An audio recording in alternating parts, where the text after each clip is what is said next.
కిరణ్ గారు. హాయ్ అండి.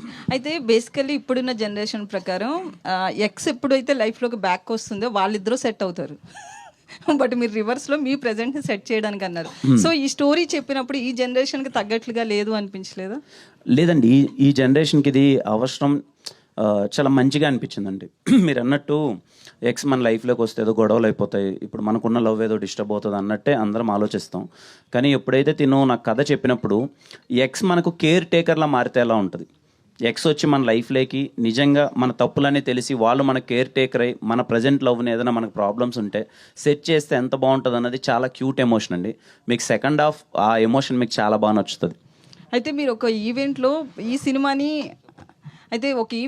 ఈ సినిమాని ఎక్స్తో చూడండి అన్నారు కదా. చాలామంది ట్రోల్స్ కింద ఏమంటే వాళ్ళ హస్బెండ్ ఊరుకుంటాడు అనుకుంటున్నారా అని, ఇట్లాంటి ట్రోల్స్ ఏమైనా చూసారా? దాని మీద మీరు ఏమంటారు? అది చూశానండి, నేను చాలా పంపారు చూశాను.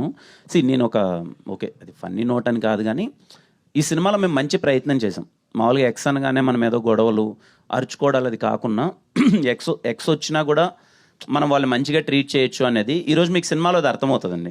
మీరు సినిమా నుంచి బయటకు వచ్చిన తర్వాత ఎక్కడే కానీ మీకు ఇబ్బందికరమైన సీన్స్ కానీ ఎక్స్ ప్రజెంట్ మధ్య జరిగే అలా ఏముండదండి. చాలా మంచిగా డీల్ చేసాం, మంచి ఎమోషన్ ఉంటుంది. మీరు బయటకు వచ్చినప్పుడు అరే కిరణ్ అది మంచిగానే చెప్పాడు, నిజంగానే ఎక్స్ ప్రజెంట్తో చూసినా సరే పెద్ద ఇబ్బందిగా ఉండదు అనే ఫీలింగ్ మీకు వస్తుందండి. అయితే మీరు ఒక 10 మందిని అంటే హెల్ప్ చేస్తాను ఆర్థికంగా అంటూ చెప్పారు కదా. అంటే ఏ విధంగా చేస్తారు? బేసికలీ ఏంటంటే హీరోలు కావచ్చు, చాలామంది ఇట్లా స్టేజ్ల మీద చాలామంది చెప్తుంటారు ఇట్లా చేస్తా అట్లా చేస్తా, బట్ దాన్ని ప్రూవ్ చేసుకున్న ఆర్టిస్టులు కొంతమందే ఉంటారు. సో మీరు ఇచ్చిన స్టేట్మెంట్ ఎంతవరకు బిలీవ్ చేయొచ్చు అంటారు? ఎట్లాంటి సాయం చేస్తారు?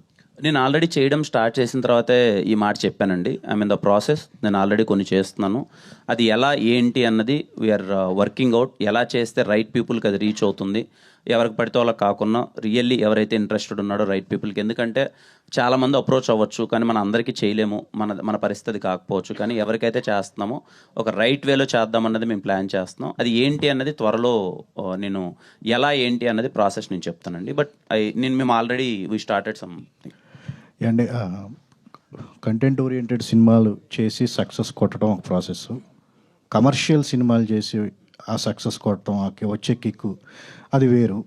సో అంటే మీరు ఈ రెండో పాయింట్ విషయంలో ఎక్కువగా ఆశిస్తున్నారు, ఈ కమర్షియల్ ఫార్మాట్లో సక్సెస్ కొట్టాలి, ఆ కిక్ ఆస్వాదించాలి, అది ఇంకా మనకి ఇంకా మిగిలే ఉంది అని చెప్పి ఆ లోటు ఏమన్నా మీకుందా ప్రస్తుతం? అలా ఏ లేదు సార్, ఆ లోటు ఏం లేదు. ఆ లోటు ఎస్ఆర్ కళ్యాణ మండపంలోనే తీరిపోయింది సార్. ఎస్ఆర్ కళ్యాణ మండపం is a proper commercial film, అదేం లేదు. బట్ అందరికీ ఏంటంటే సార్, ఒక young hero commercial cinema try చేసినప్పుడు మెప్పించడం అన్నది కొంచెం కష్టం సార్, అంత ఈజీ కాదు. ఇప్పుడున్న సినారియోస్లో యాక్షన్ ఉంటుంది, లేకపోతే ఇది ఏంటంటే చూసేటప్పుడు ఎలా ఉంది, మేము 100% కాదు ఇంకా కొంచెం ఎక్కువ ఇస్తేనే అది రీచ్ అవుతుంది.